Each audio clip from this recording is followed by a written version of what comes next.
4 foot nothing, 65 kilos ringing wet.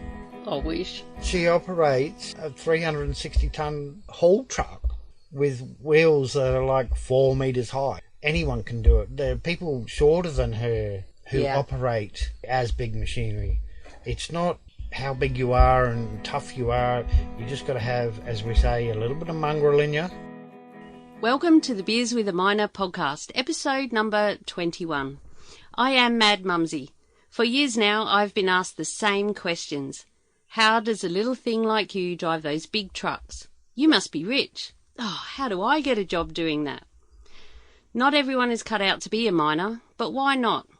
What is it really like, and what does it take to thrive and survive in this industry?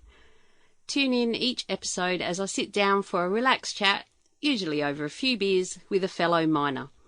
Audio blogs are also shared, so you don't even have to read. Now let's dig in. Get it? Dig? Mining? Oh, it cracked me up. Last week, if you happened to listen, and perhaps the week before, it was a bit heavy and sad, and we were talking about Are You OK Day in episode 19, and episode 20 I shared what was going on when I found out that a fellow miner had been killed in a mine where I know a lot of people who work. So this week, as promised last week, I said we will have something a little brighter and happy, and so I decided to get Mad Bazz on the show. Barry Olsen, Bazz to us and Mad Bazz to some, as I'm sure you'll understand by the end of the episode, is here with me today. And Barry's been in the mining game for a long time in various roles around Australia. I wanted to have him on the podcast because I'm sure he can share many insights for anyone who is looking to get into the industry. And also because he's a fun bloke and I love him to bits. And I know he's hanging out to open his beer. So welcome to the podcast, Bazz. Thank you, Mad Mumzie. I think we might be related because you're Mad Mumzie and I'm Mad Bazz. Oh, true, yes. So here we go. There's my beer being opened. Merry Christmas. Cheers. Bazz is married to my mum, Lynn, who you met in episode 18. Mum shared the story of how they met in a mining camp and have been together now for 28 years, apparently. 26 wedding anniversary. That's right, yeah. But together for 28. That's correct, yes. And Bazz is my other dad. Aww. And he's also a great mate. And relating it back to the mining industry and the Beers with a Miner podcast, he also taught me everything I know about driving a dump truck. So that's why I really wanted to get him on the show. He's got heaps of golden nuggets to share, and they're not all just in his beer can. Speaking of which, Bazz, as this podcast is called the Beers with a Miner podcast, I like to start these happy hour episodes with my guests sharing their favourite beverage and also their favourite time to enjoy it. It could be a beer, a wine, spirit, or perhaps even a cup of tea. What is yours? Well, I always live by the rule that when in Rome, do as the Romans do. So if you're in Rome, you drink wine. If you're in France, you drink champagne. When you're in Queensland, what else do you drink? 4X Gold. 4X Gold. 4X Gold. Occasionally bourbon, but 4X Gold. And a stubby or a can? Oh, always a can. Stubbies tend to chip my teeth a little bit, I think. But oh, right. Yeah.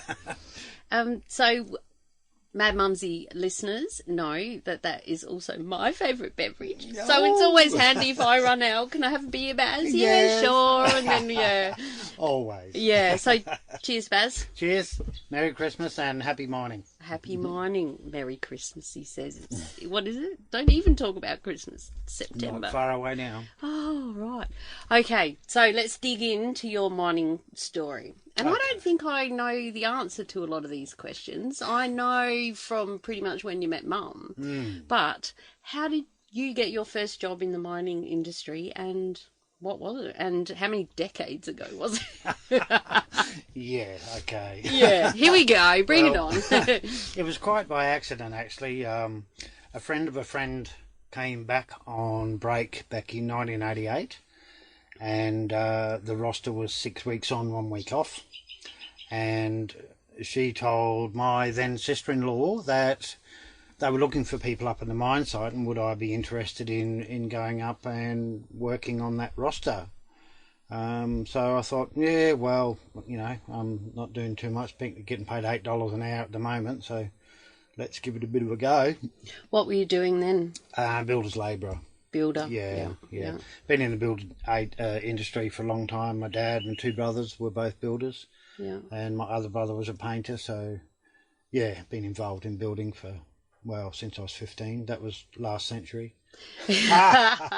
And very good skills, I might add, because you've certainly helped me out over the years. Yeah, just whip a cupboard up and stuff. I like doing tinkering little jobs with wood, and someone needs something made, I'll nut it out and try and have a go at building. Yeah, definitely. Like next break, what are we doing? Moving my fish tank. Fish tank, yeah. Make a cupboard, make a linen press. Paint it, do all that sort of stuff. Level the floor. Let's not even talk about floors. Yeah. Yeah, so I applied for the job, did the interview, and they asked me when I could start. And my first introduction to mining was a 14-hour bus trip from Perth up into the goldfields with no sleep, and picked up off the bus and told I was going straight to work. 12-hour shift, but we didn't arrive until 10 in the morning or something like that. But my whole job description basically was labourer, cleaning up around the mill. We're talking hard rock mining. Cleaning up around the mill on bobcats, shovel, hoses, all that sort of stuff. And after a couple of weeks, I was asked if I could operate a loader, and I said, well, I can actually. So I was put onto the brand new loader up on the ROM. And what was it? What sort of a loader? A Komatsu 420. So what are they like now? Are they like the shitty little old ones? Or? Yeah, they would fit inside the bucket of the last loader that I drove, yes. Times change, don't they? Oh, absolutely, yeah. Bigger machines, bigger dirt, more dirt, yeah. Bigger dirt. Bigger dirt, yeah. Well, you can. You get some of the rocks that go in the back of your truck these days. Yeah. Can you just explain for people who may not know what hard rock mining is? Yes, for sure, yeah. And what is opposed to what? Yeah, opposed to coal mining, yes. Hard rock is, or the proper name is metalliferous mining, which is gold, silver, copper, lead, all of that sort of stuff, where you actually have an ore body that you have to, once you've located it, you have to design a pit so that you can get that whole body out, as opposed to coal mining, where you take dirt off the top and you find the coal, then you take the coal out, and then there might be some more dirt, and then another seam of coal, and then you cover that hole in, and then you start the next lot of dirt. Whereas in hard rock mining, it's a permanent hole with permanent ramps that go in and out, so they're always in fairly good condition. And then, it's taken up to the ROM, which some people may or may not know, which is called run of mine, which is your ore body, and then it goes through the crusher and continues through the circuit for extraction and make money. Make money. Make money. Get that gold I like out. that, make money. Yeah. I asked Mum in episode 18 about if you see gold nuggets coming down and stuff. And she said, no. Very rarely, very rarely. Yeah. Now, I know that you are known as a little bit of a expert on it. No, I was going to say know-it-all. I'm definitely not an expert. No, but can you explain the difference between why sometimes you'd see a gold nugget and sometimes it has to go through a whole laboratory not service, what would it be? Assay, yeah. Cycle, yeah. Yes. Yeah. Okay. To find gold. Yeah. Float it and all that stuff. That's right, yeah. But this could take an hour, so. Oh, no, I'll run through it briefly. There's two types of gold. There's eluvial gold and there's alluvial gold. We'll start with alluvial gold, which is gold nuggets. Which is the one I would think. Which is the one that we like to find. Yes. Yeah. They usually wash down through rivers and creeks and stuff like that. And alluvial means aqua, water. And that's where you find them in creeks and riverbeds and stuff like that. Eluvial gold, E meaning earth, where you have little tiny specks of gold which are impregnated into the rock, and you have to then go through the process of crushing the rock, milling the rock down to like cement dust. Then it goes through an extraction process used with cyanide and stuff to extract the gold from the dirt particles. Then it goes through into an elution column, all technical terms, but anyway, it goes through and gets washed out, and they pick it up, and then it is smelted into gold bars, for example. The laboratory, because you can't run a mine without laboratory, because you have the drillers out there doing exploration drilling. They actually find the ore body first, then they close up their drill pattern and find out exactly where the ore body is, and they work out how deep they've got to dig. So all these samples come into the lab, and if that is not done properly, you could dig in the wrong place. Which is what Mum, Lynn, yes, went into in her episode. That's correct. When she talked about in the lab and why it is important to get it right, because the whole mine depended on those results, being right. Yeah. Because you can't see, like coal, you can see it. Yeah. Well, to a certain extent. Yeah. Well, our mine there was running on 3 grams of 3 grams of gold per tonne of dirt. To give you an idea what that looks like, if you've got a big tarpaulin, put a tonne of dirt on there, crushed it all up, took the dirt away, your 3 grams of gold would be 3 little pinpricks. Wow. That's it. And we were making money out of that. So what's a tonne in... I'm trying to think, because, trucks I drive would take 300 tonne on our back. Yeah. I know it's a lot, but it's a big truck. But if you were to imagine a tonne of dirt on a tarpaulin, like when you go down to the nursery and you get one bucket in your or like a trailer, say a standard trailer, would that be... That wouldn't be a tonne, would it? Depends on what you get. If you're getting rock, like in a mine, it could quite easily be a tonne. Yeah. Oh, because...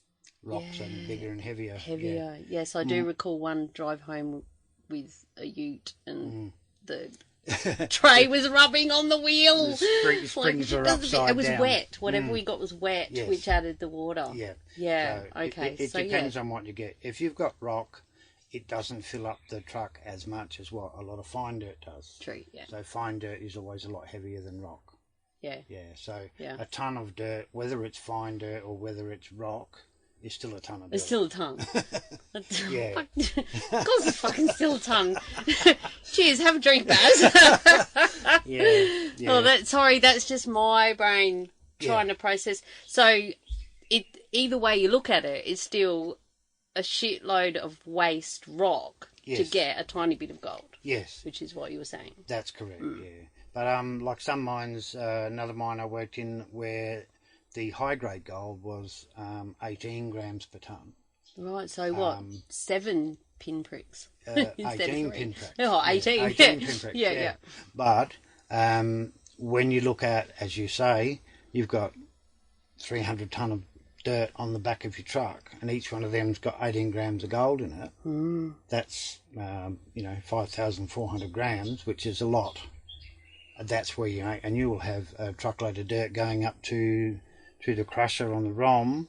It could be carrying anywhere between $3,000 and $10,000 worth of dirt, and it's cost them 40 litres of fuel to get that out of the ground. Yeah. But it's also cost them a lot of other stuff to get it out of the ground. Yeah, wages and processing and... Processes, and then the laboratory lab and drilling and exploration.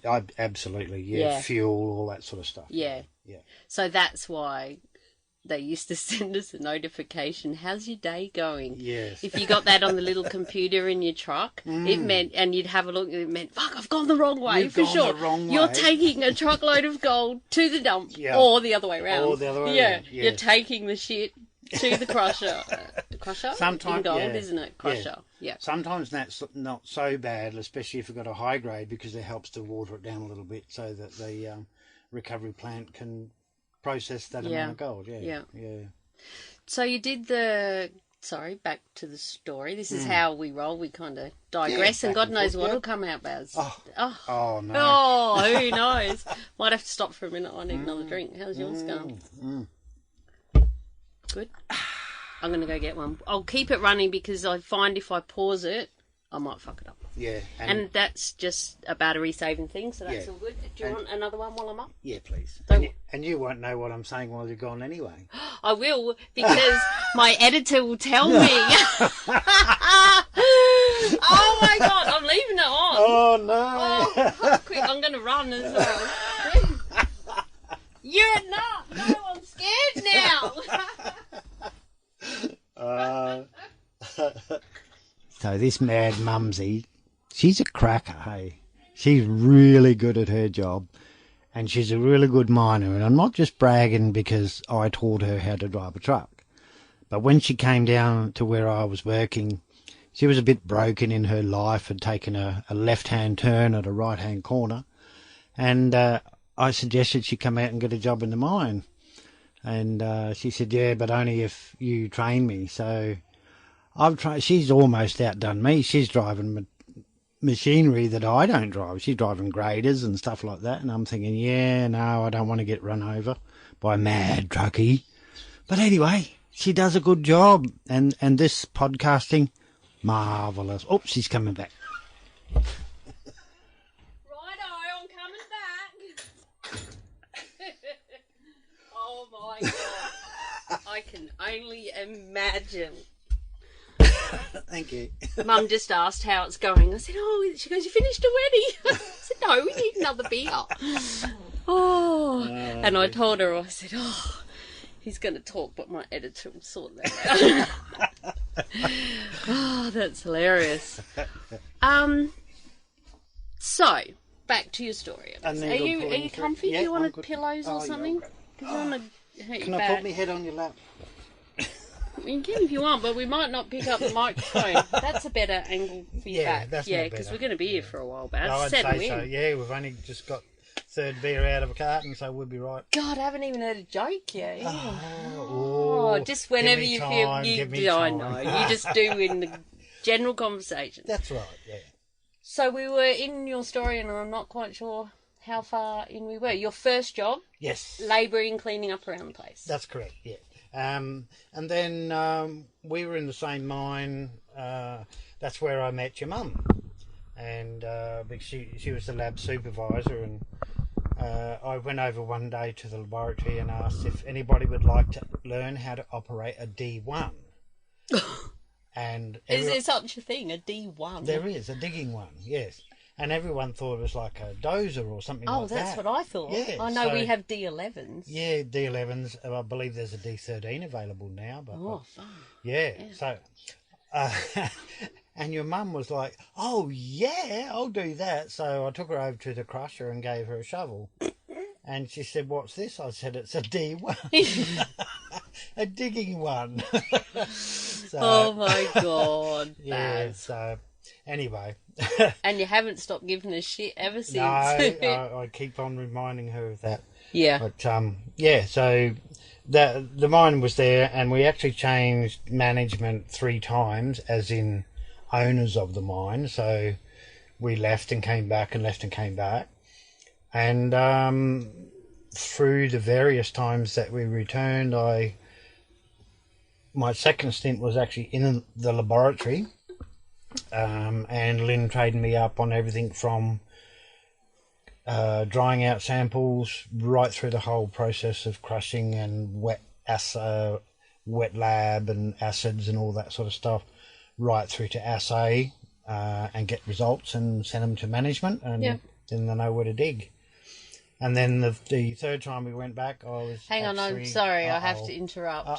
For those of you that listen to episode, if you want to hear the interview, listen to Mum's interview first, I reckon. Yeah, that might be good. Yeah, madmumzie.com/beers18 to hear that. And can you tell us in your memory why you left the lab? Hang on, I need to crack a beer for this one. Why I left the lab? Well, actually, we left the lab when the mine got sold to the new management, new company. Yep. And then when we came back, I was going to go back into the lab, and the superintendent says, we need you over on the mill, on the milling circuit. So I said, yep, all right. And that basically covered everything to do with gold processing at that time. So I've been from the crusher to the lab to the mill, and assisting the gold room foreman with pouring of the gold. Stop it. Did you? Yeah, I had an 18-kilo gold bar that I shoved up my jumper. It's all right. I'll edit that bit out. No, you can do that.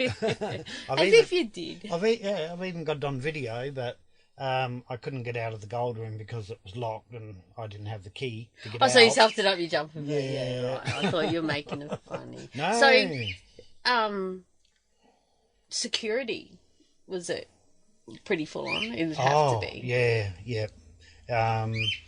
We had, there was double, triple thickness weld mesh all around the gold room, because you can't just lock it all up because it's too hot when you got your furnaces going and stuff like that to melt the gold, which, if anybody didn't know, the melting point of gold is 1322 degrees.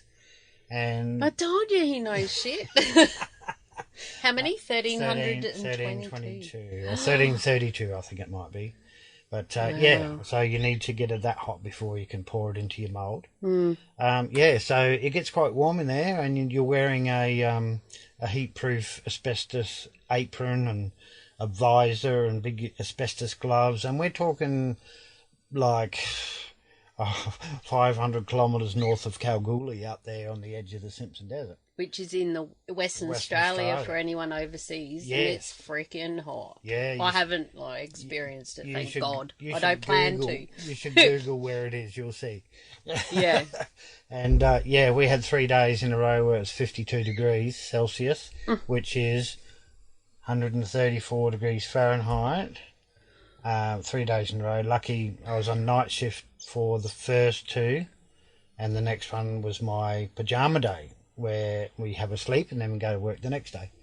But we spent all day in the swimming pool, me and a mate, and we drank 3 cartons of beer, and didn't even look like getting drunk, because when you hopped out of the pool, go and get another beer, you were dry by the time you got to the esky. And was the water cold, or was it like a warm bath? It felt cold, cooler than, because you go out into the hot. And even if the water's warm, it feels cool. Yeah. So it was pretty good. Yeah. So, well, Mum's version, or what she said on the interview, was... I should listen to that. I can't believe you haven't yet. Yes. We'll get to that. We'll get to that. I'm about to get slapped. You're going to get edumacated on podcasting, I'll tell you the drum. Mum said that you... she didn't say she had to let you go, I don't think. I'll have to listen to it again. But, because clearly she didn't. But that it wasn't really your thing because, and I know what you're like, cooking in a recipe, that she said you were just too slow. Because you were trying to be careful. I'm serious. I haven't finished talking yet. Accurate. Sorry, carry on. No, you're right. You carry on. No, I wasn't slow. I was accurate. Because I know the importance of getting it right. So don't make a noise or I'll slap you. Say that again. Slap me. I wasn't doing my thing.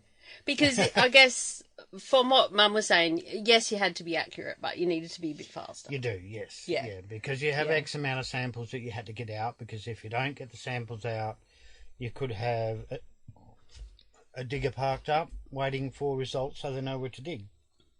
Yeah. So, it is pretty important. I was a bit slow, but I guess I was too fussy. And as you say about recipes, if you don't follow the recipe, it's not going to taste right.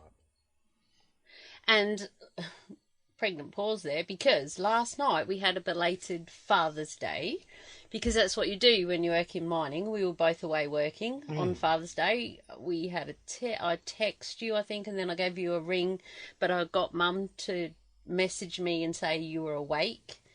Because you're on night shift and I was on day shift, so I didn't want to wake you up. And we rang, had a quick chat. Oh, and you were about to get on the bus, and I ended up talking to my girlfriend, who's a bloke, but you'll meet him too. Yeah, we'll get him on here. He's the one he's the dude who does the tunes for the episode. Love your girlfriend. He's more crazy than us. He's much more.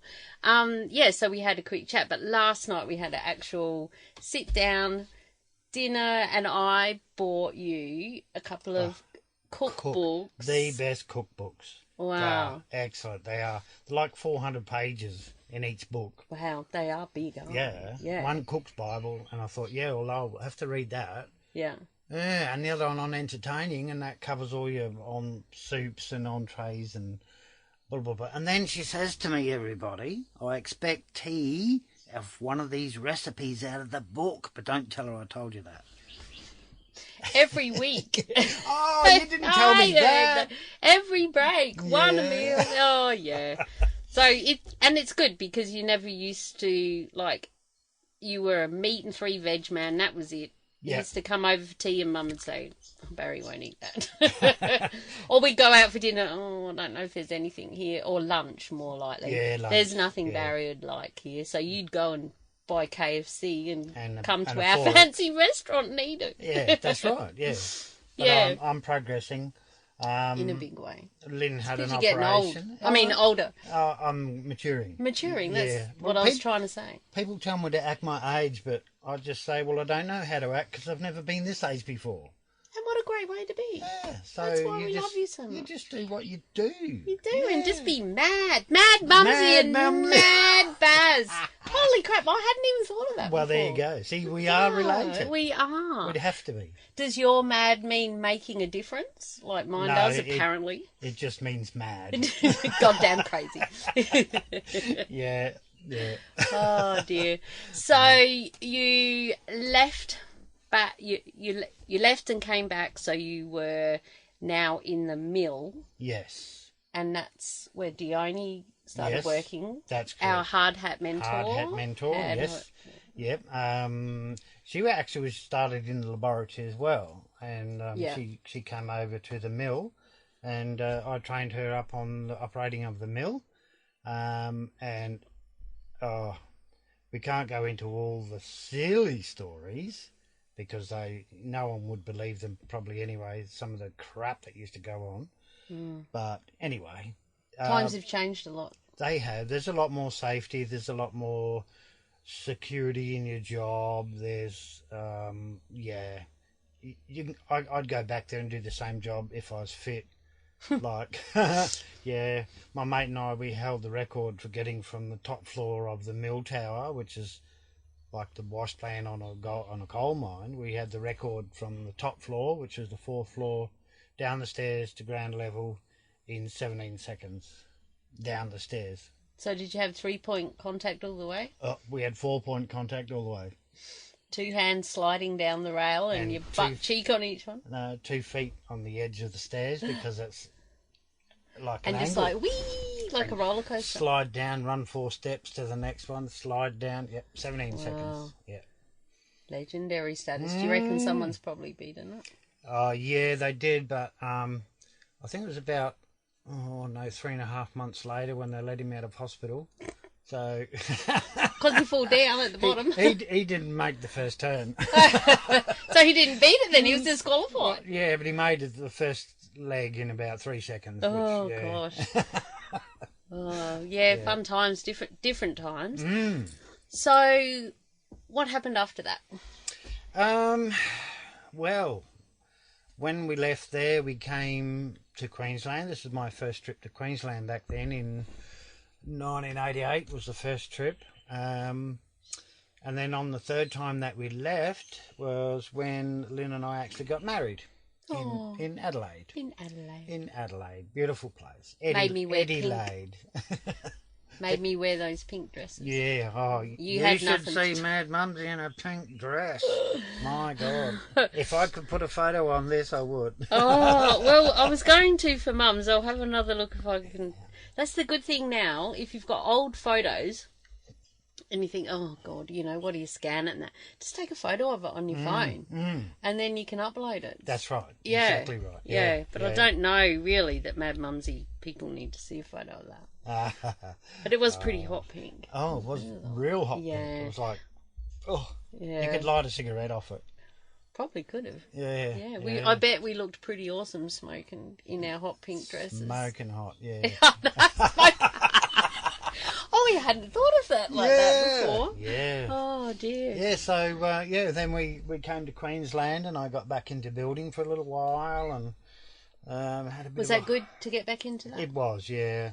I employed as a non-trade carpenter, which is a step above a labourer, so I could actually do... So you were coming up in the world. I was, yeah. So I can build a house now, but I don't have a ticket to do it, so...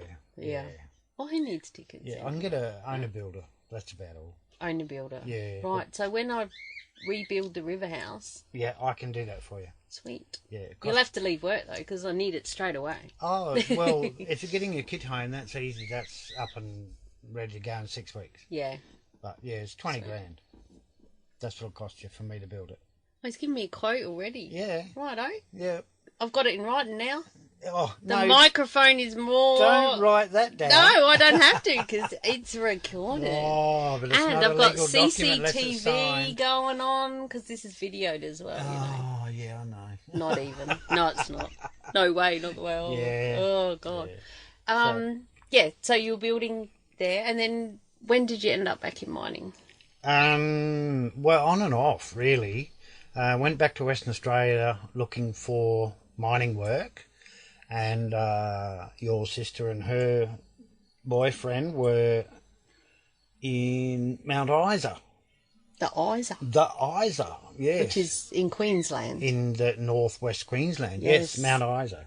So I went up there for an interview and for a bobcat job, bobcat and truck driving, and they got me to fill up the truck with dirt, and then they got me to tip it out, and then they got me to put the bobcat on the back of the truck and said, well, we're happy with that, so if you want the job, it's yours.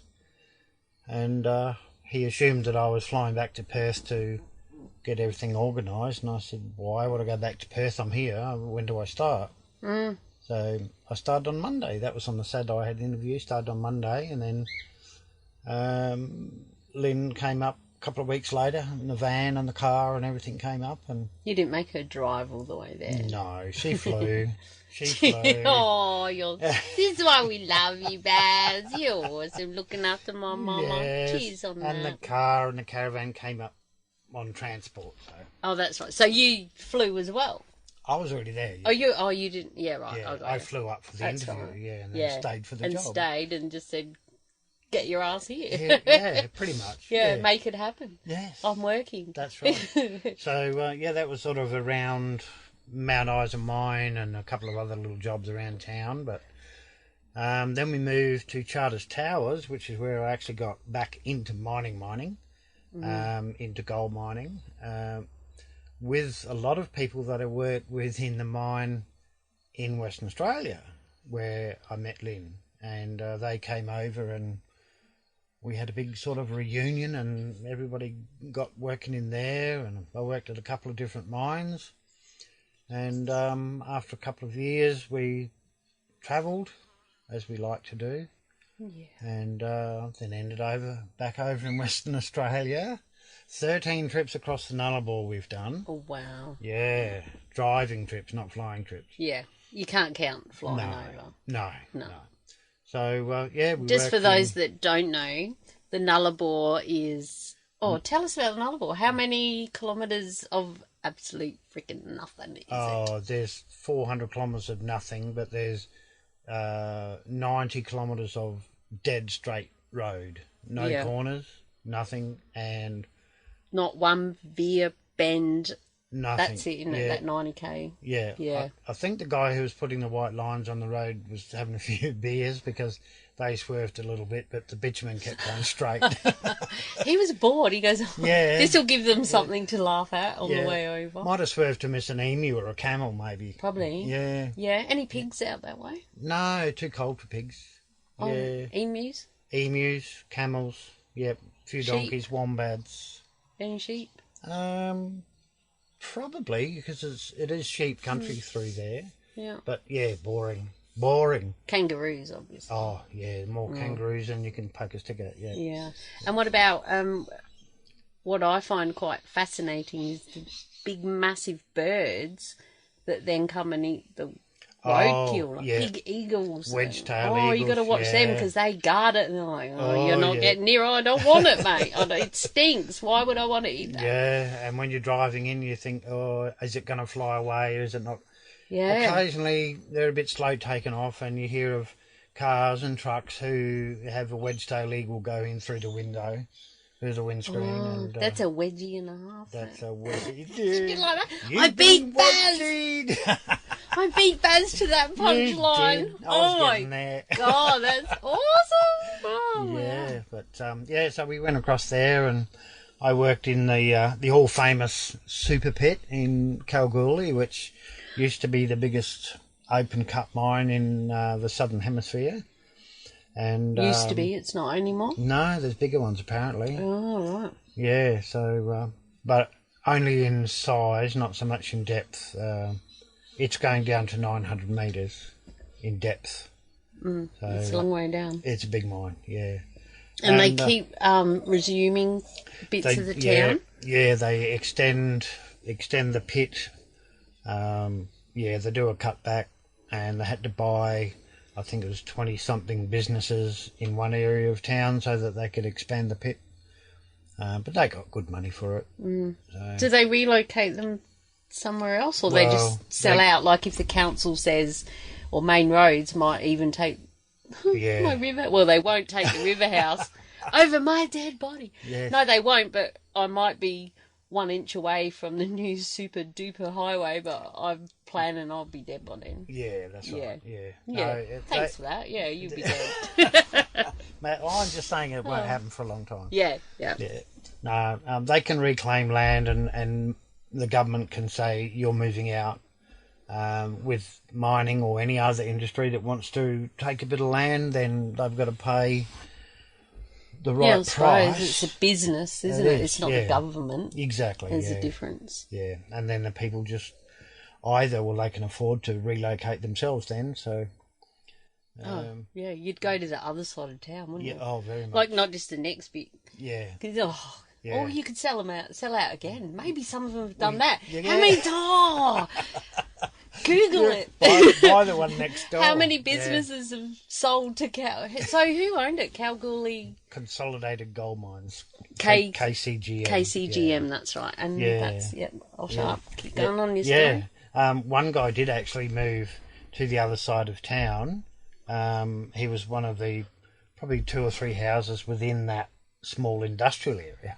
So he moved to the other side of town, and once those buildings were gone, then the mine could actually reclaim more land back to the main road, which was the bypass, the heavy vehicle bypass for town. And so to get that particular piece of real estate, they had to buy or build another bypass, which they built on the other side of town. Past his... And they reclaimed that fellow's land to put the road through. So he did have 2 bites of that cherry. Yeah, but the second one wasn't that good because the government made him move out. And because that was a road thing. A road thing, that's right. Even though the mine was paying for it, the main roads and everything actually did the work. And they said, no, we'll give you what you paid for it and see you later. I believe he's on a yacht somewhere in the Mediterranean or... As you would. Yeah, drinking 4X Gold cans. Drinking 4X Gold. Cheers. Cheers, Baz. So what did you do there? at the Super Pit in Kalgoorlie, Western Australia. Now, there'll be a lot of West Australians listening to this, I'm sure. I know of one, Hard Hat Mentor. Anyway. Oh, is that all? Okay. Anybody? I told you there's thousands. Yes. No, well, there will be one day when they all come back. Well, that's right. Yeah. So, I just started off as what they call a rock sniffer. I was in a loader, and you just run around the pit picking up spillage that the trucks drop, and clearing the ramps and the roads and filling in little potholes and building bunds and all that sort of stuff. So it was a really good job. Just basically looked after myself as far as my crib times and stuff like that. And selfish, that is. It is selfish. Good role, though, to be able have to be told, come in, you're getting hot seated and all that. That's right, yeah. And that I also got to choose who I had crib with, whether it was the first lot or the hot seaters. They're a bunch of assholes. I'm not going in now. Yeah. Ooh, oh, they're cool. I'll go in now. Or go in when there's no one there if you want a bit of me time. Bit of Mad Bazz time. But there's always someone there. There's always someone spare or waiting. Yeah. Truck's broken, something like that. True. Yeah. But no, it was good. It's probably... I'd still say even now, and that was back in 2000, I'd say that's probably still the best. Hang on, Baz, I might go and put the bird inside. This little noise is one that you need to put in time and time again through the whole podcast. Ha! Cheers! You have to excuse me, I think I'm going to fart. Bloody hell. Mosquito, go away. I was very good. You're very good. That face does not say very good. I was going to say that you probably could have just told that story anyway without me there. Yeah, that's all right. Just looking at our time, that's probably 40 minutes, 10 minutes of crap. 30, no, that's good. We're on track. Okay, carry on. Oh, I should have got a beer. Oh, no, I'm good. I know you're good, but you shouldn't go a beer. I should have got a beer. Don't waste a good op. Yeah, that's right. Yeah. So, where were we? Yes. Rock sniffing. And after what the contract that we got was only for 6 months. And if we did a good enough job, then the contract would be renewed for 3 years. And the boss said to me, the company is going to train you to operate 793 rear dump trucks, which were fucking huge back then, considering that the only one I'd ever seen before that was a 777, which is 70-ton truck. Just in case our contract did not get renewed because he didn't have any work for me anywhere else. So anyway, we did such a good job that they renewed contract for 3 years. And awesome. So then family life sort of got a bit harder, and we decided that we'd come back to Queensland to be with the family.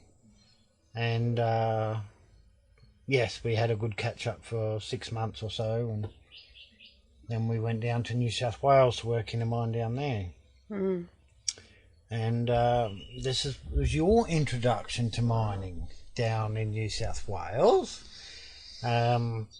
Mad Mumzie went through a bit of a rough time in her life, and then she came down to stay with us, and I said, well, why not come out and get a job in the mines? And she said, and I quote, I don't know anything about those big machines. And I said, well, you do. Well, you see, out on roadworks and stuff. She said, yeah, well, the only one I know is those things that got 6 wheels and a big knife underneath them that hold the traffic up for hours. That's a grader. And now she operates them. Yeah, so... And they're a lot bigger than the ones in the roadworks. Oh, yeah. And I still don't drive the biggest yet. No. That'll come, but... Yeah. That's right, yeah. Yeah, so she came and worked, and I was her trainer, and being old school, I like to... Being old, old school. Well, Sorry, I had to slip that in. I'm the one telling all the jokes here. You are. I was old when I went to school. No, I wasn't. I must be old because I went to school. You didn't go to school. I did say. So I like to train people. Yes. To do it right. Why? I'll just interrupt you there for a minute. And I have to say that I've been trained by a lot of people on different things, and not blowing wind up your kilt or anything. I'm glad I don't wear a kilt. It might be illegal as a stepfather. I can get 6 budgies under there on the perch. Stop it. But you are the best trainer I've ever had. Clearly, I had a shitload to learn because I knew nothing. Yeah, but also I was your first trainer, so yeah, that would probably say why. But it could have made it or broken it. Oh, for because sure. I did have a couple of other people that kind of fell asleep going up the ramp and stuff, which was a bit scary. Yeah, and he was driving. Yeah, yeah. He'd had a hard break, and he was quite a big man, and so I'm elbowing him because he was snorting, and you're going to sleep? No, I wasn't. Going up a ramp. At what, 8 kilometres an hour? Yeah, micro flat sleep. stick. That'll kill you. Yeah, and it's a bit scary if you're the one in the passenger seat. So I never used to really like to drive back then. If I could get out of it, I would. We got to the dump and I said, "Oh, can I have a go?" Yeah. He was pretty keen. Yeah. But what I'm trying to get at is, where has your passion for training come from? And I think you touched on it just before when you said about wanting people to get it right. Yeah. Where does that come from? Well, it actually comes back from my dad in building, because if you don't do it right, your house is going to fall down. It's the old saying, measure twice, cut once. Nowadays, it's do it right the first time so you don't have to do it again. And that could be any job, any industry. Yeah. You know. Do it right the first time, you won't have to do it again. So he said to me, his first bit of advice when I left school was, when you start work, don't go flat out and bust your balls, because if you do that, they're going to expect it all the time. Don't go slow and bludge and carry on, because you won't have a job. Yeah. So pick a speed that you're going to work at and do it consistently all the time. Do everything the same all the time. You'll be right. If you need to go a little bit faster, you can. When you can slow down a little bit, you can. So what I do now is I go to work, I start off slow, and then I just taper off. But so in my training of people, I try and instill in them, this is the way I was trained, because in the early days there wasn't as much safety as what there is now. So if you fucked up, you died, pretty much. Yeah. So you had to do it right, and I've carried that through. Even it doesn't matter if you've got someone else driving the truck for you, you still got that safety, and you got the rules and regulations and everything, and they're all designed to keep people alive. And this is what I try and instill in greenskins, cleanskins, whatever you call them, people who've never driven the machinery before. This is how you should do it in my book. This is how you're expected to do it in the management book. Whether you do or you don't is totally up to you. But if you fuck up, you're dead. Yeah. Because it's serious. It's a serious thing, yeah. So I try and get people, this is how you should do it. And I reflect on things, on the machinery, what the machinery is capable of doing. And if you exceed that, you're not doing it right. So, have fun, look around, enjoy what you're doing, but be safe. And being safe is, if you do it right, you're safe. So you really try to get into people the why. A big thing, I like to consider myself a bit of an entrepreneur. You know, I listen to a lot of them. You gotta put your nose up when you say that. God, let's crack the champagne. But a lot of them, across everything that they're promoting to us is always, and this is about starting a business or whatever you're doing, start with why. It's always start with why. And I'd never really thought about that until you were saying that. When it comes to training, start with why we do it this way. And the biggest thing in mining is so you don't die. So you go home. And because people do die, as you'll know, last week. Yep. Well, I'm not even going there this week because we're having fun, aren't we? We are having fun. Bazz? That's right. The answer to why is simply so you and your workmates, you all get to go home and see your loved ones. That's why we go to work. I don't go to work because I want to go to work. I go to work so that I can come home to my family. Yeah. And you don't go to work to stay alive. No. It's deeper than that. That's right. It's what is your why? Is it so you can go home and ride your Harley or go fishing or go to the footy or cook that awesome recipe or be with your loved ones or, find out. People really need to think why they're there, why we do what we do, other than just money. Obviously, money is a big thing, especially when people come into that. What are your comments on the money side of things? Yeah, you do get, well, maybe not so much now because the mining... Shit's gone to shit. Although it's trying to pick up. It's shit on shit, yeah. The mining industry has tightened up a hell of a lot because of the price of the product, the sales price and all that sort of stuff. Whereas when I first started, people would change a job for the sake of an extra 30 cents an hour. And you think, really? 30 cents an hour? But when you work in 6 weeks, that's a lot of hours that you add up your 30 cents. Over the course of a year. Over the course of a year, exactly right. Or even over the course of 6 weeks. Yeah. How do you do that? There's still mines that operate 4 weeks on, 1 week off. There's 3 quite a weeks few. on, 1 week off. Yeah. The standard, particularly over at the West, is 2 weeks on, 1 week off. Yeah. A few are starting to realise that they'll get more productivity, more reliability out of their workers doing 7 and 7.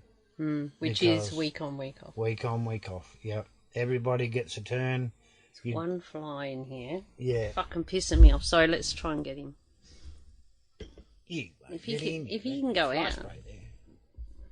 I'm going to spray it on you, Bazz. Oh, no. Don't bug me. Oh, it might be empty. You get anything on this podcast, let's tell you. I bet you missed him. That all went out the door, didn't it? Well, that's where the fly went too, I think. So if he comes back in, he's knackered. I hope you covered your beer? Of course. With my mouth. Yeah. Yeah. Oh, dear. Yeah, so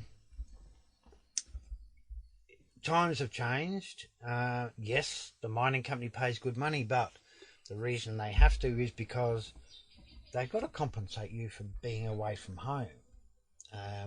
If you're fortunate enough to live in a town where you're home every night, well, that's big bonus. That's huge bonus.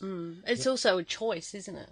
Exactly right. Exactly. Not necessarily fortunate enough. A lot of us could be, and you have done that. A lot of us could be fortunate to live in the town. Yes. But most of us choose not to be that fortunate. We'd rather be unfortunate and live away from that fucking mining town. Yeah, definitely. But you've done both. What do you I prefer? I love the home every night bit, but it all depends on where it is. Like, I would never take my family 500 kilometres north of Kalgoorlie into the Simpson Desert just to be home every night with them. You've got to look at their life as well.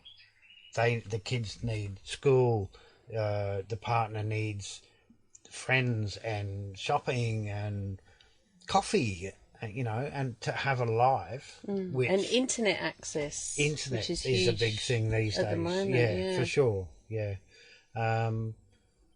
But the partner who works is willing to do that to provide for his family or her family, depending on which partner is at work. Yep.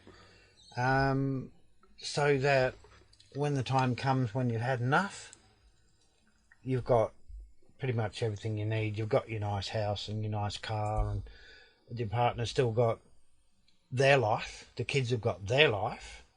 And 7 days, people say, oh, but you're away for 7 days. Well, you're home for 7 days. A lot of people only have Saturday and Sunday at home. Or Saturday afternoon and or Sunday. Saturday afternoon and Sunday, that's right. So, yeah, you make the choice. If you're doing it just for the money, you're better off being single. Because a lot of times there's overtime available, etc., and if you have no commitments, it's simpler if you're just doing it for the money. If you're doing it for the money for your family, yes, no problem at all. But in one mine I worked, a lot of people were coming just for 3 months to make some quick cash and then bugger off back to town. And a lot of them couldn't handle it. A lot of them were spending more time looking in the mirror at themselves than what was behind them on the road. Not just females. I was just going to say that. Not just females, no. A lot of prima donna guys who would come out and make some quick money for 3 months and bugger off. Yeah. But they don't have the mongrel in them. They can't survive. They would never survive in for mining. 20 years or something. No. You've got to have a bit of mongrel in you to be able to do that. So one of the questions I try to touch on with each podcast guest is your thoughts on women working in a male-dominated industry. And, okay, our industry is the mining industry, but I'm kind of assuming that it would be similar. I know women that work in the cane industry. They drive trains and tractors and stuff. So there's plenty of other male-dominated industries out there that women are slipping into. Not slipping into. We're taking over. No, but, you know, I mean, we're just...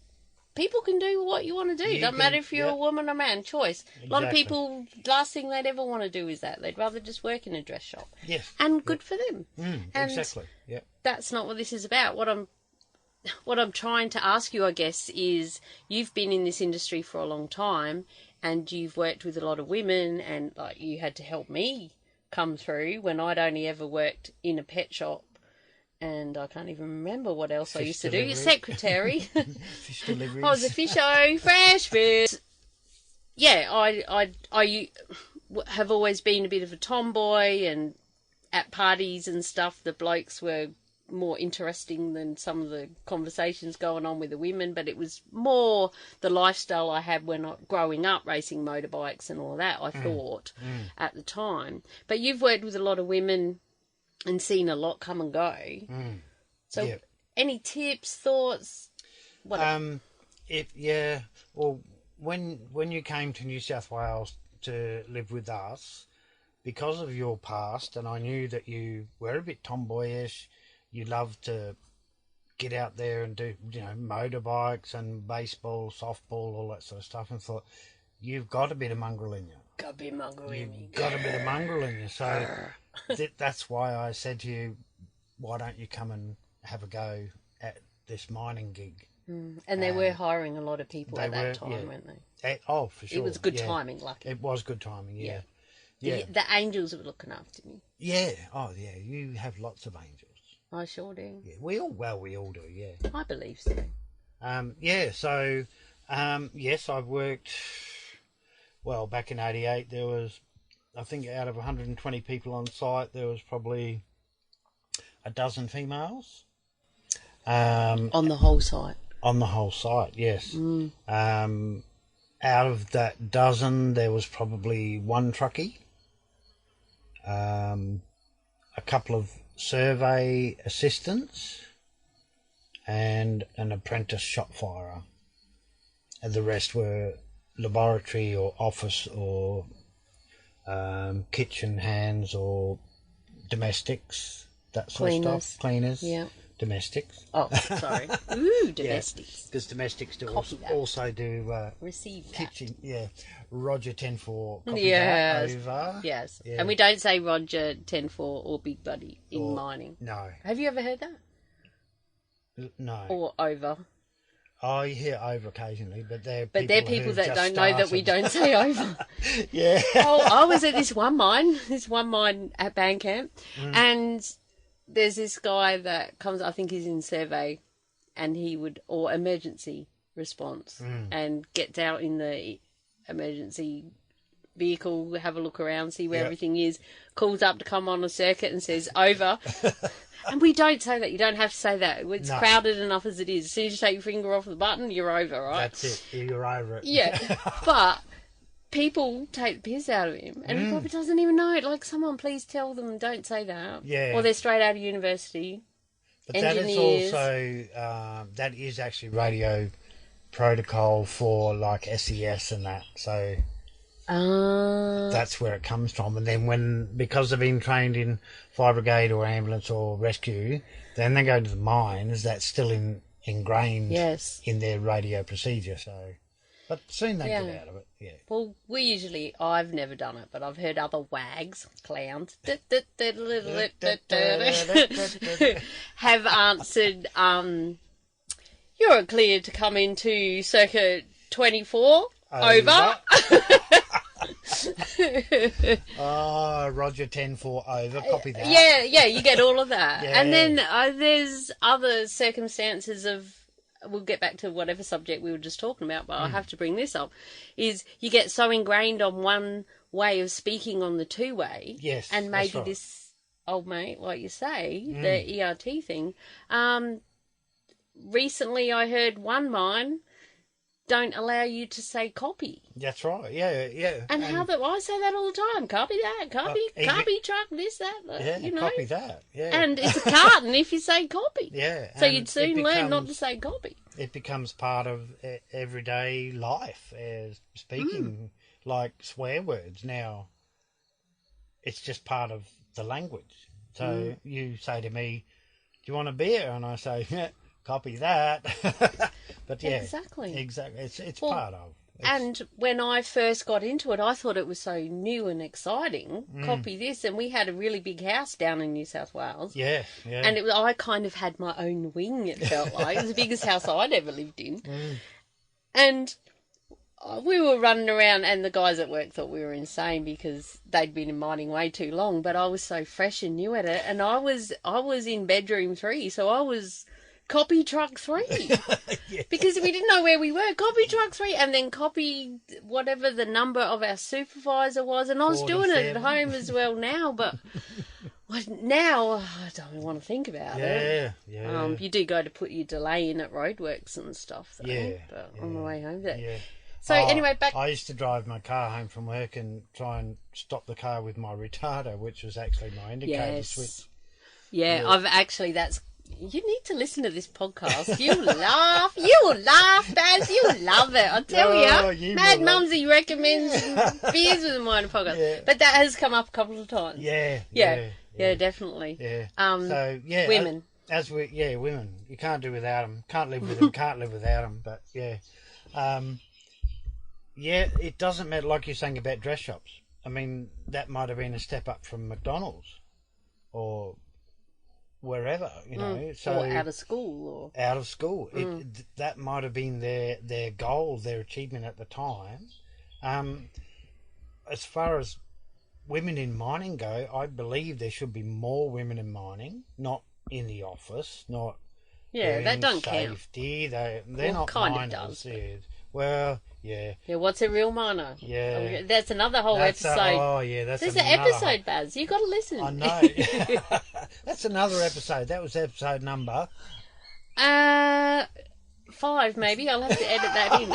It's a good opportunity to add this. For all the links that we talk about in this episode, such as what makes a real miner episode is, head to madmumzie.com/beers21. That's the number 21. Carry on, Baz. Did you like that? Was it professional? Well, mate, hey? Someone's got to promote you. Yeah. Yeah. But look, I've, as you say, I've worked in many mines with women are there, sometimes not very many at all. And it used to be the guys would say, why have we got women here? And, well, we can't go into some of the jokes that used to come out of it. But it is X-rated, but I don't want to hear them. I've heard them, actually, and I can imagine. So, and now it gets more to, when are we getting more females on the crew? Because big truck, we're talking, if you're wanting to go into mining, you think, could I do it? Well, of course you can. Leanne, my other daughter, is... I'm Leanne, you're allowed to tell. Okay. It came out in the last 2 episodes. 4 foot nothing, 65 kilos wringing wet with 8 layers of woolen clothing on. I wish. And she operates a 360-ton haul truck with wheels that are like 4 meters high, so anyone can do it. There are people shorter than her who operate bigger machinery as big machinery. It's not how big you are and tough you are. You just got to have, as we say, a little bit of mongrel in you, and don't be wanting to do it to just go and make some quick cash, because it's not a quick cash career. It's a career where you can make some serious money, but if you just want to think and let's go and get 10 grand because I want to go to Bali and then I'll quit. Or pay off the house, or... You've got to commit to it, because if you can last 12 months, then I'd say you'll be in it for 20 years. If you last 3 months and go, that was good, I'll go back, you never will, because you're not committed to it, and people won't employ you, and it's getting harder and harder now. So you've got to have the drive. The money's less. And the money is less. Everything is tightening up. That's right. You've got to have the commitment. You've got to have the drive. You've got to want to do that. I'm not saying you have to be butch for the girls. You don't have to be butch. Because I'm not butch. No. Look at me. Not what I call you. Don't look at me. Don't look at me today. It was a big night last night. The Crows won the footy. Woo! Go the Crows! And someone cooked an awesome tea. Father's Day footy. Does not get better than that. Especially when we win and we're going to beat Sydney next week. Yeah, and copious amounts of forex. So, copious. Red wine with Mum too, because she makes me drink there's red wine in the dinner. Oh, it's well in. Yeah. Wow. Yeah, that's why it tastes so nice. Lamb shanks. Better than any lamb shank I've had at camp, that's for sure. Yeah. But yeah, look, you girls out there, if you want to go into mining, just do it. For the right reason. Don't just think I'm going to make a lot of money. And it's an easy job, but it's all the other shit that goes with it, like your 12-hour shifts and your night shifts, and you're away from your family, you're away from your loved ones, but when you get home, everyone's going to be your friend because you've got a shitload of money. So, and that's another something to be careful of. Yes, exactly. Don't be the rich miner, because you do end up paying for everything, and then everyone. You won't get anywhere if you're always shouting at everyone else and partying hard because I earned this, I'm going to spend it. And you do, you'll spend it. And you do, you live up to it. Yeah. You live to your income. Yeah, even if it's a good income. Exactly. Well, especially. Yeah. And then you're trapped. Yeah. And we're going to talk about this when I interview my accountant. you can get trapped, because then you get to a point where you have to stay in mining. Even though you don't like it. Because you get, and this is why I went back. I left a while ago. I think, not sure. Mad Mumzie listeners know. Had a bit of time off there, never to return to mining. Took my redundancy, voluntary redundancy, and a few things changed. Council laws on my little hippie shop didn't go through. Oh, kill my dream, council. Yeah, thanks for that. Bloody, who voted for them? I know. Oh, well, clearly someone. And then I was going to go, I thought, it's all right. I'll get a job in a dress shop and I'll be home every night and that. And then when I realised I'd probably get $400, $500 a week, still have to drive all the way to town, 30 minutes every day there and back. There's fuel and everything. Only get a day off, probably, so I wouldn't have time to, and I'd probably have to work weekends. Not that bothers me. Being a new person, you'd have to work weekends. Yeah, I'd get the shit roster. And I thought that wouldn't even pay my mortgage. That's it, you know. So, yeah, I ended up going back into mining, and I'm really glad I did, because that's when Mad Mumzie was born. But that is the trap, as you say, because we live to our budget, and then when you don't have that budget coming in, it's, oh my God, it's a trap. You have to go back. Don't dare get sick. Especially nowadays is the whole contracting. Exactly. So many of us are contracting now, where you don't get sick days, you don't get holidays, and if you don't go, you don't get no money. You don't get paid. No work, no pay. And it's hard to budget and stuff. Yeah. But for sure, more girls. Come on, let's do it. The old story that women look after the gear a lot more than men, it's still true today. You hop in a truck, you know that a young lady has been in the truck, because it's... Or an old lady. Well, you're a young lady to me. I'm an old lady. Yeah. Oh, I suppose I am. Can I have that in writing? Yeah, I don't need to. I've got it. But I haven't signed it, so it's not legal. Yeah, so, yes, please. More women in mining. Yeah. And a lot of girls will say that's because the guys just want someone to perv on. But in this age of equality, guess what, you girls?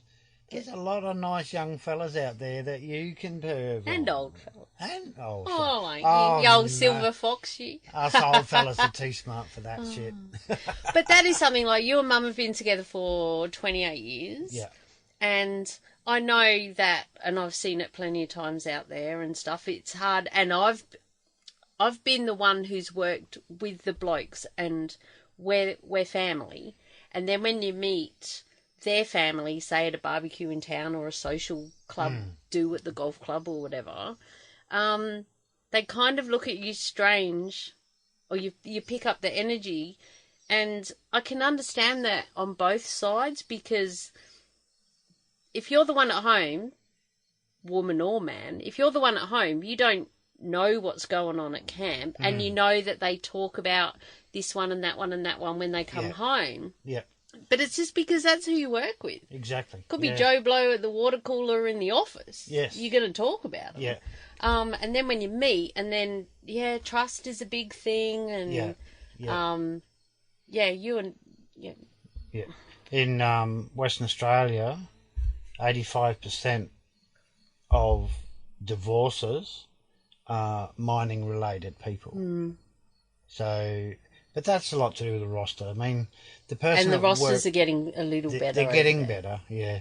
But the person at home, they have their life, and they have their roster. Yeah. On Monday they do this, and on Tuesday they do that, and rah, rah, rah. And they live their life. And then all of a sudden, the mining partner comes home, and why are you going out? Why aren't you spending time with me? But in the same instance, the mining partner wants to go and catch up with their friends and play golf, or go and have coffee, or go fishing, or whatever. So it's... Because they've been working their arse off. Yeah. And they need some R&R. Yeah, that's right. Well, currently we are sitting in a 16-foot caravan, 16 foot by 8 foot. And... it's probably about the size of the room that we live in when we're in camp. True. Yeah, with an ensuite. With an ensuite. Yeah. And when you go home to $500,000 house with your 5 bedrooms and 3 bathrooms and double. Well, not everyone, but yeah, some do. Yeah. And your partner's not there because they're out doing their life, which they're entitled to do. Yeah. But it puts a lot of pressure on a relationship. Yeah. So. And especially if there's children involved, you know, Tuesday night's tennis night or, you know, whatever. Like and they need routine. You've got to have routine. But as I spoke about, and I'll add links in the show notes to this episode with Kirsty from Separated by Work, the book that we spoke about in that episode. And yes, we are going to do part 2. We just had a few life events happening in between on both sides. And that's what she said. You, as a family, you start to work out when you do come home what happens. And it doesn't have to be bad changes, you know. Like, you just work it in that Dad's home or Mum's home, and this is what happens, and this is what we do the first day because it's the special day, or we let them sleep. Like, we know don't go near you after night shift. Yeah, first day, oh no, don't come over for today. At least You may be 6 big days. Can we just touch on that? We might have to kind of move on, but I would like to touch on rosters and any tips you have for sleeping, especially for night shift. What's your preferred roster and why? First of all? Well, even time roster, it doesn't matter what it is, but the longer the better. 7 and 7 is awesome because you get a full 7 days at home, which includes a weekend. So if you have kids, well, you can go and do the sports. You're home every second weekend. It's by the third day, you're into it. And next minute it's hump day. Next minute. It's hump day. And then, there's only 3 to go. Yeah. And then you have a sleep and put a shirt on. You look in your cupboard. There's only 1 shirt left. I'll have to do the washing. No, bring it home. I'll say you wash it home. Yeah, right, yeah. Yeah, so 7 and 7 for me is the ideal roster. Yep. The best thing as far as sleeping, at the moment I'm only doing 10 hours, so it's changed again because I finish at 4 o'clock in the morning. And do I have breakfast and go to bed and wake up at 2 o'clock, or do I stay up until 7 or 8 o'clock and then still wake up at 2 o'clock? So, but on your normal night shift, just treat it exactly the same as a day shift. When you knock off work at 6 o'clock or 7 o'clock, do you go straight to bed? No. No. So why would you do that after night shift? Because you've been up all night and fucking tired. Yeah. Sometimes you are. Sometimes you've been up all day and you're tired. But if you treat it like a day shift, right, when you go home, have your tea or your breakfast, whichever you want to have. And if you sit up and watch TV or a movie until 7, 8, 9 o'clock, do that after night shift. A lot of people, I say, you should have a couple of drinks. They go, oh no, can't drink. It's like 7 o'clock in the morning. But in your body, it's 7 o'clock at night because you've just been working for 12 or 13 hours. And I suggested to one fella out at my last job, have a couple of drinks, have a couple of bourbons or scotches or whatever. And so he tried that and slept right through till 4:30. So, and it'd be well out of your system by the time you go to work, because you have to be 0, obviously. Oh, for sure, yeah. Yeah, but you are allowed to have a few at the end of shift. You stay up till 9 o'clock on day shift, stay up till 9 o'clock on night shift, you'll guarantee. And do what you do, have a couple of beers, have a feed, have a whatever you do. Yeah, yeah. Just treat and it you all find the same. that helps. Yeah. Yeah. Yeah. And because you're also probably going to get woken up. You'll always have the cleaners next door Just be banging ready or for something, or you'll have somebody who's crapped their pants at work and has to come home and get changed or whatever. And, Crows on the roof. Crows on the roof. Think someone's breaking in. Cane toads that somebody's put a bit of fishing line and a sinker on their leg and thrown it up on the roof. Oh my God, we haven't even got any stories. A hot tin roof. Oh my God. Yeah, so, just treat it as a normal day. And, you're right. You get through it. Yeah. And what about just changing tact quite a bit? I ask all my guests, when life goes to shit, we all need to have something in us that helps us to believe that we can get through it. Because sadly, a lot of people don't believe that, and they end up taking their life. And it's a big issue in our industry. It's a big issue in just life at the moment. But what sort of things do you do, like your happy place, and things that help you know that no matter what happens, you can get through, and you take the time to do them when you get the opportunities, and that just helps Mad Bazz not go actually mad. Pretty mad. Madder, I was going to say. Oh, is that even a word? No. Yeah. Oh, dear. If you're picking up what I'm putting down. Yes, yeah. Do you mean at work, getting through work, or getting through life? Both, whatever you feel like talking about. Yeah, okay. Well, that would help other people that may be struggling or may struggle in the future. But also, it's a good way, just as I ask every different person, people have different things. Oh, for sure. Yes, yeah. So, firstly, I'll ask you, are you okay? I'm okay right now. Actually, I need another beer. So do I.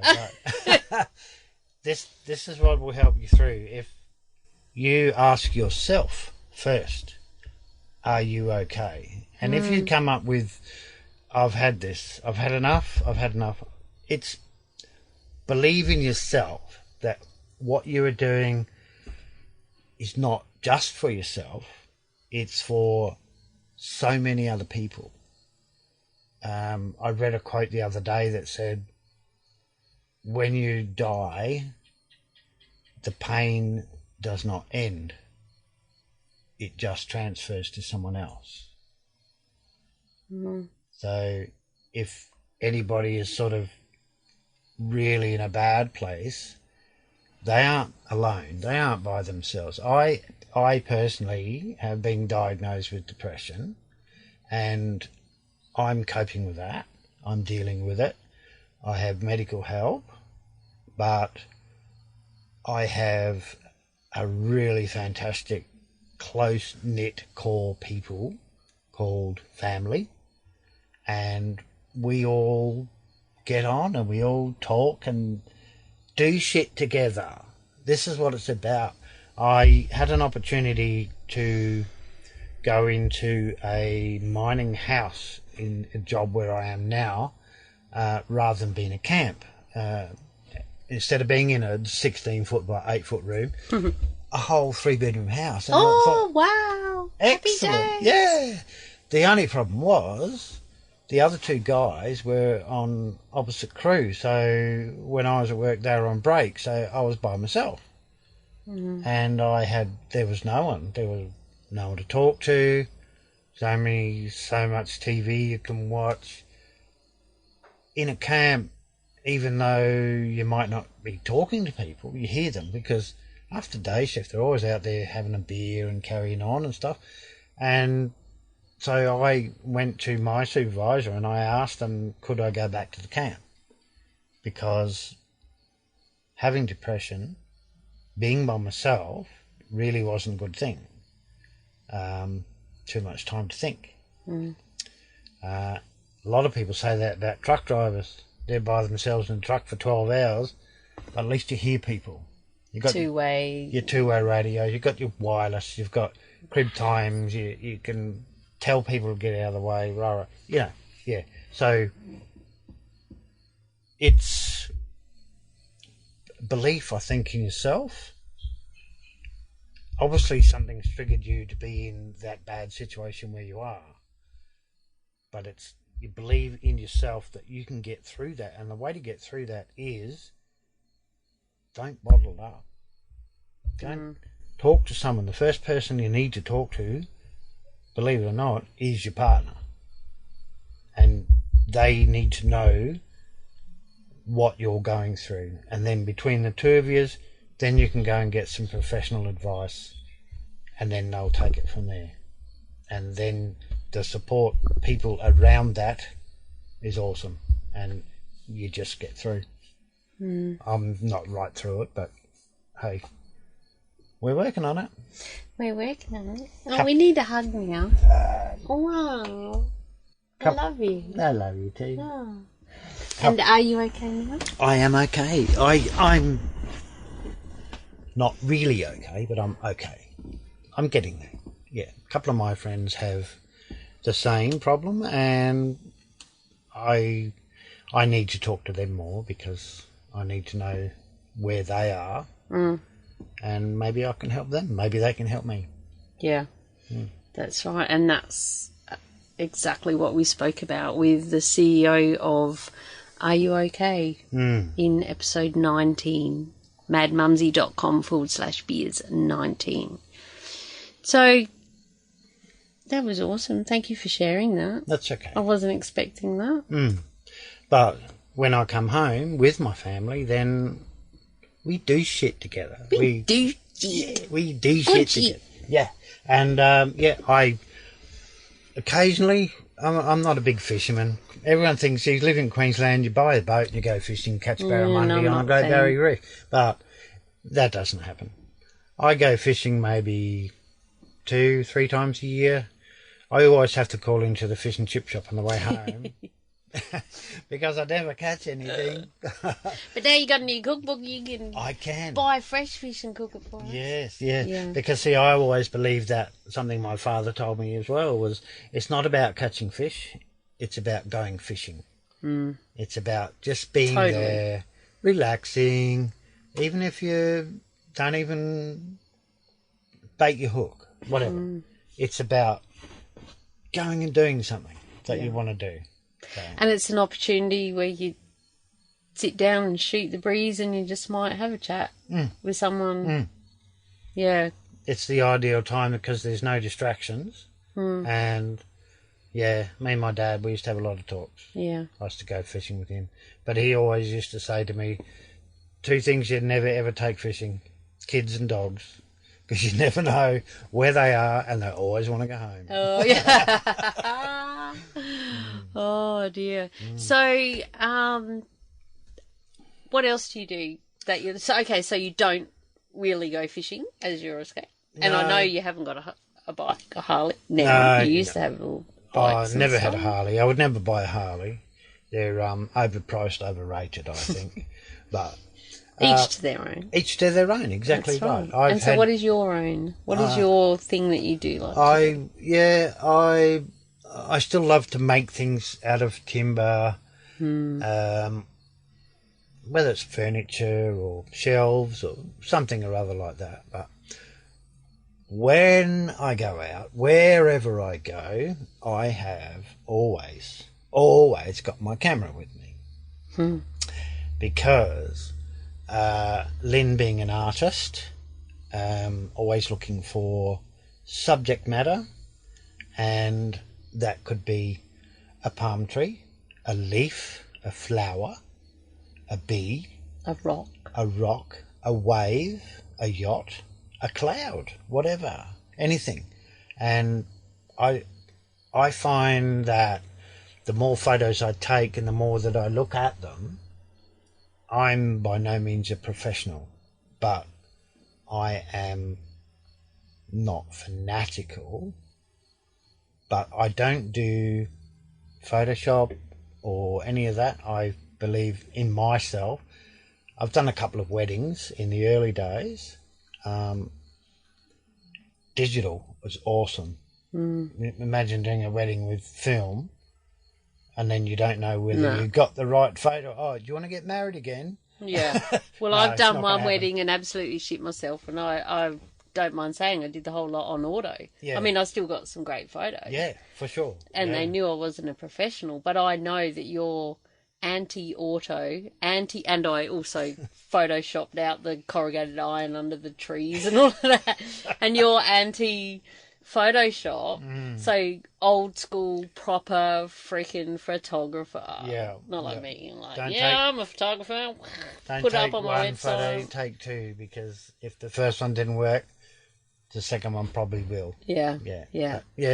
I did one wedding in Perth back in 1969, and they wanted the whole wedding shot in black and white. Wow. Except for the guests, which had to be full colour.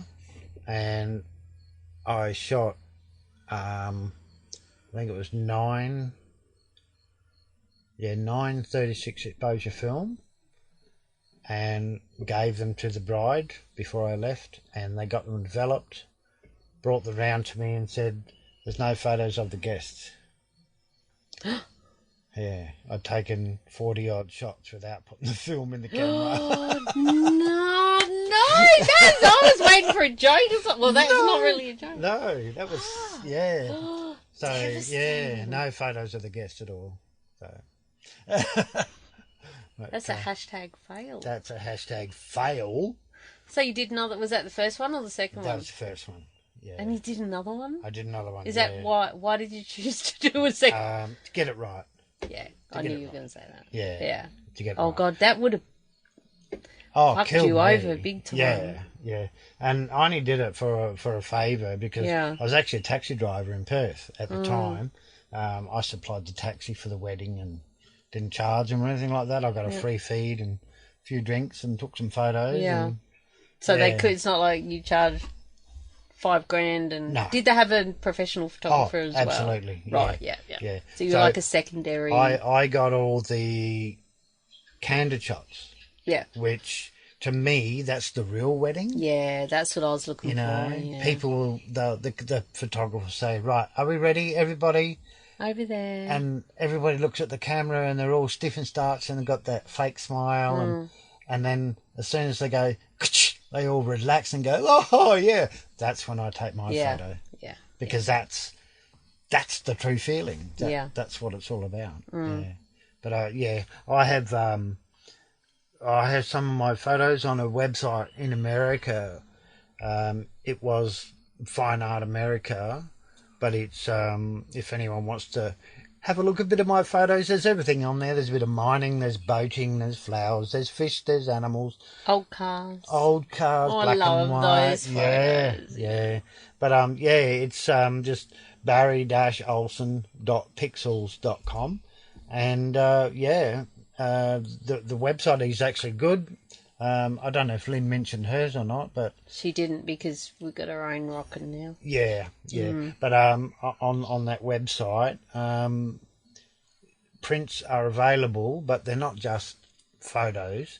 They can be done on canvas or metal or framed, or you can get a tote bag or a shower curtain or something with any photo that you like on it. So, but I've been a bit slack lately. I've got bloody slack. Get your shit together. I only got 40 or 50 photos on the website, but I've got 14,000 in my laptop. Yeah. I'm kind of hearing you there a little bit. Yeah, so it's just now getting off my bum, turn the laptop on, and then start putting some of my photos in there. Yeah. Well, hopefully this conversation might encourage you to do that. It might do. Yeah, I'll just have to see my landlord, though, and tell her that we're going to have to put the renovation on hold while I do my photos. I'm sure she'll say, fuck the photos. Yeah, get I'm on sure with the house. She will. Yeah. Thank you, landlord. All right, so I think what do you reckon? That might be a good place to finish up there. It's getting dark out here and we both need a beer. Oh, yeah, or two.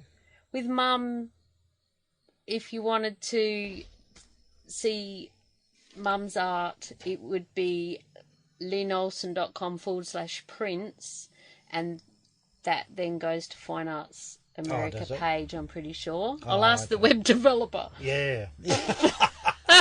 Yeah. Oh, right. Or just linolsen.com. Yeah, linolsen.com to have a look. And I'll add those in our show notes, which I will share with you shortly. Again, episode 21, madmumzie.com/beers21. 21 again. 21 today. Oh. I've only got I don't know, 38 years experience at being 21. Yeah. Oh, you're doing maths now. Yeah. Oh, well, all right then. I guess it's time to say goodbye.